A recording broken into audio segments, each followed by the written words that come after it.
हमारे समाज में लोग यह धारणा बना लिए हैं कि हम इतना पूजा पाठ जप तप करते हैं, उसके बावजूद भी भगवान हमको दुख देते हैं।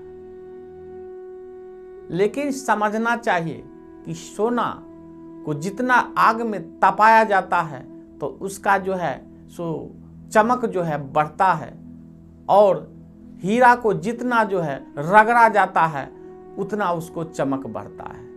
कहने का भाव है कि आप जो है सुख दुख जो होता है क्यों होता है।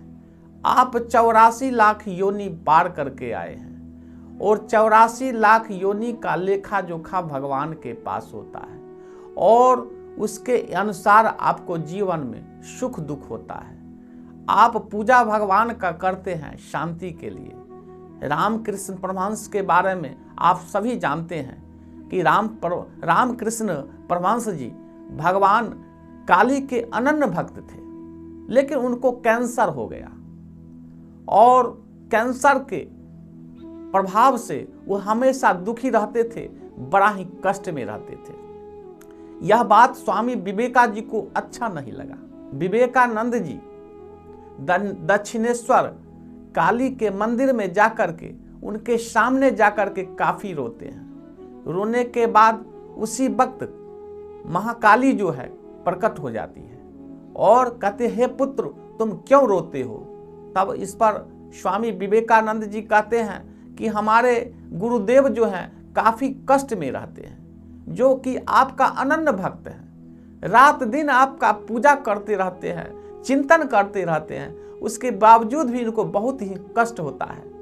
तो बोले महाकाली बोलती है कि यह पूर्व जन्म का जो है लेखा जोखा के कारण पुत्र ऐसा होता है, उसके बावजूद भी तुम क्या कहना चाहते हो।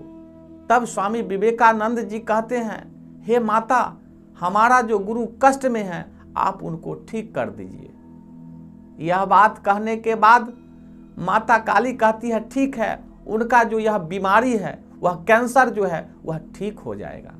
और धीरे धीरे जब ठीक होना शुरू हो गया तो होने के बाद तब स्वामी जी को बुलाते हैं, अपने शिष्य को बुलाते हैं, और बुलाने के बाद बोलते हैं रामकृष्ण परमहंस जी कि स्वामी क्या तुमने काली को कुछ कहा है, माता को कुछ कहा है।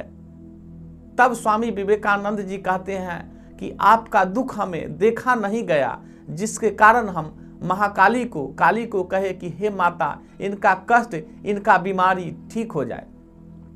तब इस पर रामकृष्ण परमहंस जी काफी क्रोधित होते हैं और कहते हैं कि जाओ अभी माता के पास जाओ और कहो कि हमारा जैसा बीमारी था वैसा हो जाए।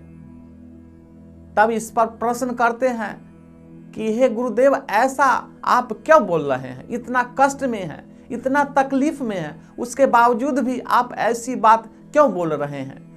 तब इस पर रामकृष्ण परमहंस जी बोले कि इतना जो कष्ट जो है हो रहा है कि इस योनि में ही मनुष्य योनि में हम सह लेना चाहते हैं, क्योंकि अगर बीमारी माता ठीक कर देती है तब जाकर के हमको जो है इतना कष्ट भोगने के लिए फिर हमको मनुष्य योनि में जन्म लेना पड़ेगा। तब उनको ज्ञान हुआ, स्वामी जी को ज्ञान हुआ, और ज्ञान होने के बाद फिर जाकर के माता के दरबार में जाते हैं और उनसे याचना करते हैं कि हे माता हमारे गुरुदेव का जैसा बीमारी था उस प्रकार फिर हो जाए। फिर माता कहती है तथास्तु। कहने के भाव है कि आपके जीवन में जो कष्ट होता है, जो तकलीफ होता है, वह इस जन्म का नहीं है, कितने जन्म का लेखा जोखा है। उसके प्रभाव से आपको सुख दुख जीवन में मिलता है, और सुख दुख जीवन में मिलता है। बहुत से लोग ऐसे हैं, ऐसे मिलते हैं कि कहते हैं कि हम रात दिन पूजा करते हैं, उसके बावजूद भी भगवान कष्ट देते हैं। और कष्ट इस जन्म का नहीं है।